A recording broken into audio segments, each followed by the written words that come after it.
Hi,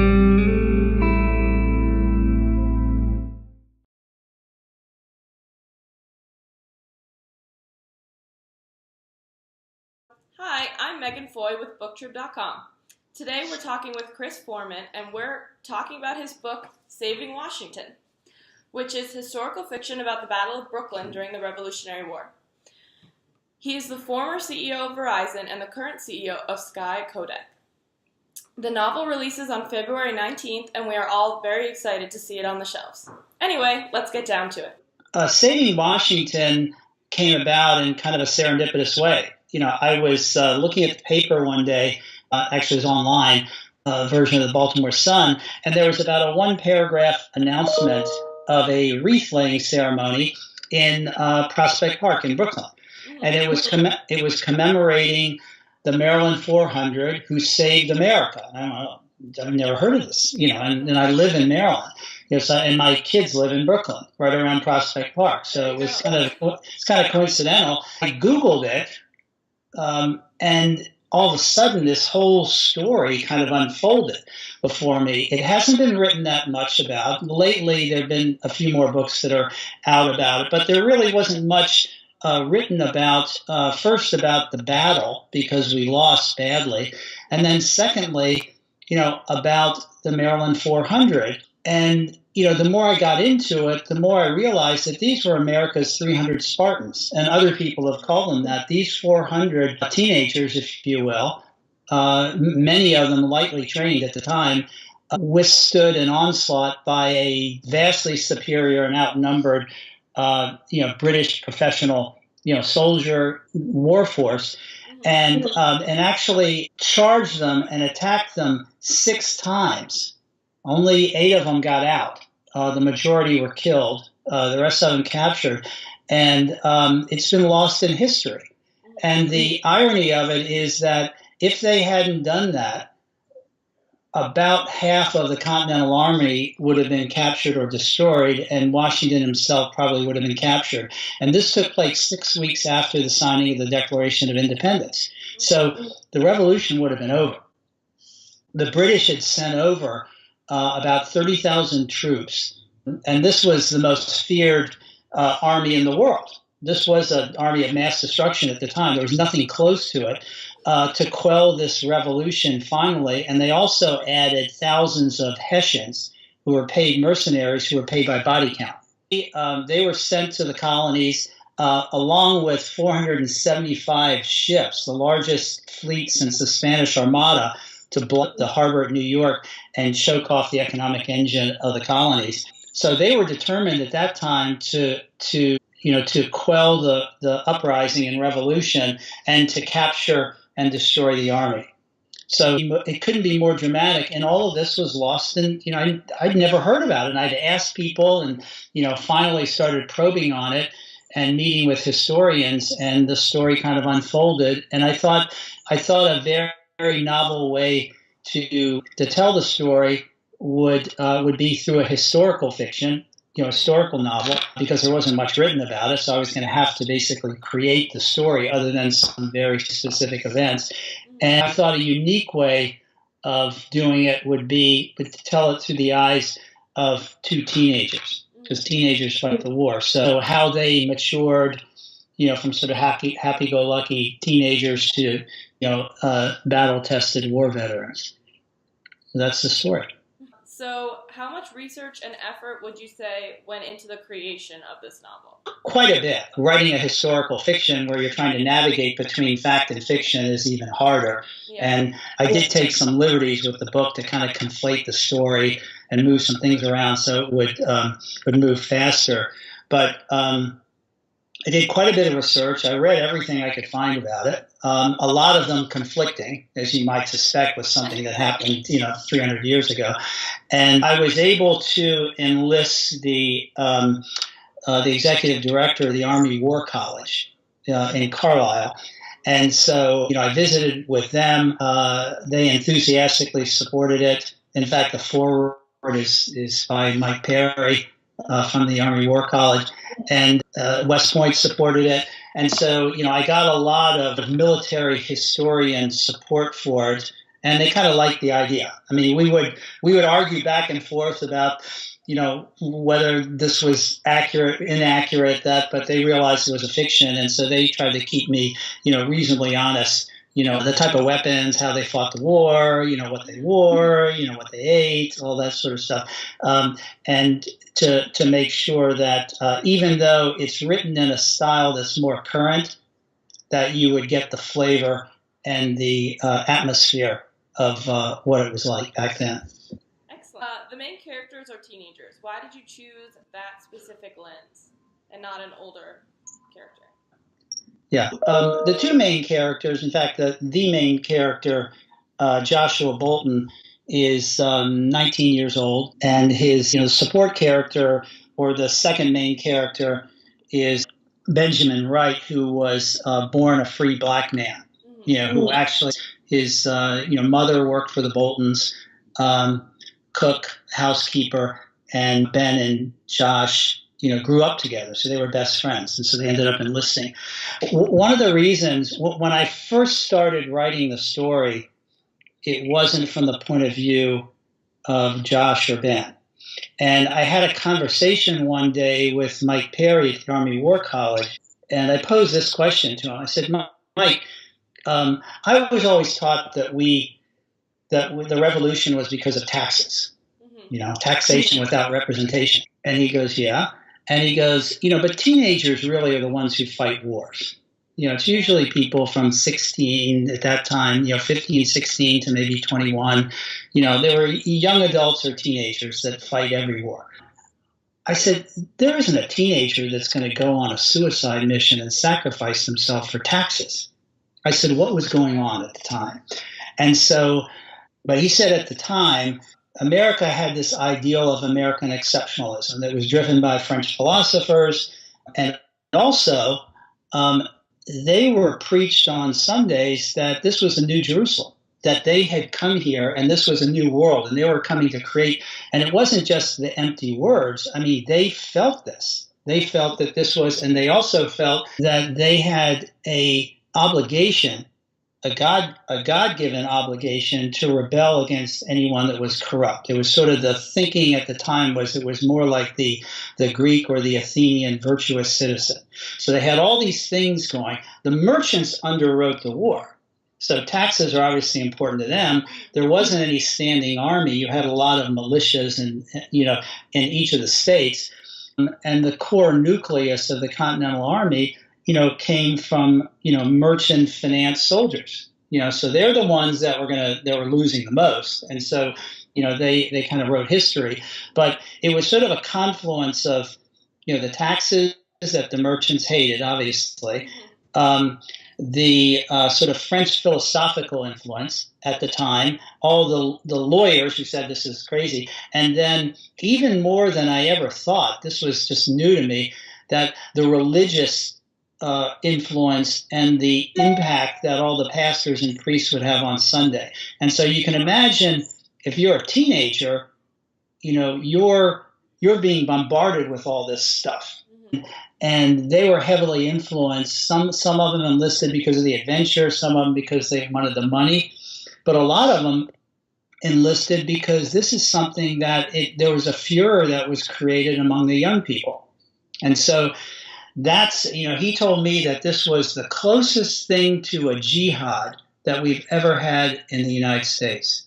And so I never heard that. And so I wanted to bring out that side of it. What was driving these sort of happy-go-lucky teenagers to enlist? Their friends were, but to enlist and to be so driven by the ideal of freedom and independence that they would sacrifice their lives, for it, and to try to protect Washington and the Army at the time, because they did think at that moment that if they didn't do that, that this revolution could be over. And so, it's really it's really stunning when you think about it. And when I explained this, when I first went to the Army War College to try to get some support and explained it to them, the commandant of the Army War College was there. And he said, yeah, this is really interesting. I never heard of this. And I said, General, you know what the the saddest part of all this is that these may be the most important citizen soldiers in the history of the United States. America's 300 Spartans. Okay, it's been lost in history, and it's a historic fact. So it's lost. And I said the sad part is that they're buried in unmarked graves scattered under the streets of Brooklyn. And people started tearing up, and they said, "Chris, whatever help you need." Oh, that's nice. Yeah, yeah. So HBO has discussed turning this into a show or a movie. What does that look like for you? How do you envision that? Well, it's been optioned by Greg Feinberg and his production company, who he's probably the leading HBO producer. He won an Emmy for Big Little Lies. He's done Deadwood, Twin Peaks, Sharp Objects. So Greg has optioned it. He loves the teenager angle to it. He likes my initial title for the book, not Saving Washington. The working title was Sons of Baltimore, and he found that catchy. But I'm not sure. I mean, these kind of guys, option a lot of books, and so I've never had that. I had people that approached me to option Bright Midnight, but nothing that I was interested in. But I mean, this is he's talked about bringing me out to LA to meet with a couple of top screenwriters, who can help interpret it. But I'm kind of at his disposal. I don't, I'm not familiar with the process. That's for, my agent to handle. That's really cool, though. Yeah. Well, I hope so. I've sort of been warned that, that writers usually don't make a whole lot of money from it. You get a lot of publicity, a whole lot of money. Candidly, I'm less excited about that than just having the book launch and having it be successful and people liking the story. Everybody that's heard about it, they were surprised. They had never heard anything, about this before. And other than in a very small area around Brooklyn and in Maryland, it's been lost in history. I'm hoping that it gets young adults excited too, and kids in the same way they got excited about Hamilton. Because these, as I mentioned before, these may be the most important citizen soldiers in the history of the United States. America's 300 Spartans, and everybody's been calling them that. No, that's really great. And then especially if it turns into a show, you're showing more and more people all these forgotten soldiers. Yeah, even one of the things that I plan on doing, it's not something that, I'm not sure, it's not part of the marketing plan, but, in Brooklyn and in Baltimore and a couple cities, we've already been approached by some schools, to go and talk to them about it. And, we have as part of our rollout plan later, we might come up with a teaching, even though it's fiction, sort of a teaching companion that has the actual story. I think kids are going to love this story. Yeah. And I think young adults are going to love this story. And if you remember the phenomenon around Hamilton, it was really kids that got excited about it. I'm hoping that they'll get excited about this, particularly in this kind of political climate right now. I think it's almost people that have previewed the book, have said that it's an important novel at this moment in history, even though it's a fiction. And for me, when I reread it, a couple of weeks ago, it's kind of embarrassing when you think of all of the self-serving and nitpicking and everything that's going on, and then you realize the purity of what happened when we were first becoming a country and what people were really fighting for. It's almost embarrassing when you read it. I'm hoping that kids will like it, the teachers will like it, they'll teach their students about it. But I think adults are going to love it. Cool. So what's next? You said you were working on your next novel. What's that going to be about? Yeah. So we'll see what happens. A couple of things that are next. I actually secured back the publishing rights to my first book because I want to re-edit it. I wasn't happy with that, so I've secured that, and so I want to re-edit that and get that back out. I'd like to do that. It's been bugging me, for about 2 years. So I want to do that. I'm not sure. It's more of for personal reasons, just to make sure that it's perfected out there. But what I've been working on is my third novel. It's not a historic fiction. I've been studying Stephen King and his writing style. This is a Stephen King-like horror. My working title is Mortuary Tree, and it takes place in a remote part of one of the northernmost islands off of British Columbia. And so I'll leave it at that, but it's really scary. It involves an emerging scientific technique called biopresence, and I'll let you Google that. Okay. So it's going to be pretty scary. So it'll probably, I'm expecting to take most of 2019 writing it. Okay, so we'll meet here again, 2020, talk about it. Hopefully, yeah, that'd be quick. Saving Washington, is a commercial success. There may be some demand for follow-on, because that was one of the first battles of the war, and there are some books that sort of follow the Maryland 400, throughout the war, even though they were devastated in the first battle. So, last one. Okay. What question do you always wish that you were asked? Well, you've asked a lot of them. I get asked the question, how did you get into this? But there's always, and I get asked, well, who should play this if this is a movie and all of that. A lot of the questions I'm asked privately, not this, is, Chris, you've been a business executive. You're CEO of a technology company. You're in the technology space. This seems, you're not writing business books. You're not writing technology books. You're not writing about something that you actually know something about. You're creating stories.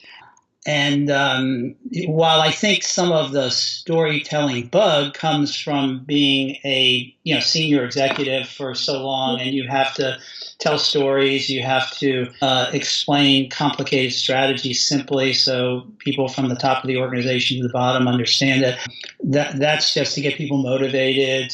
That's just it's all good leaders are great storytellers, so they have to be. So I think that gave me part of the bug, but I try to look at history and then look at alternative viewpoints on it, and then I'm always coming up with sort of creative angles to it. And I think that having unique stories that come out that are based on some kind of either historical fact or things that are familiar with us, they're familiar to us, or things that could be familiar, are really great. And I think that people who can do that, and that's what I'm trying to do, I'm sort of banking on people looking for fresh, unique stories and overlooking my amateurish writing style. Because I feel like I've got good stories, and I think I tell a good story.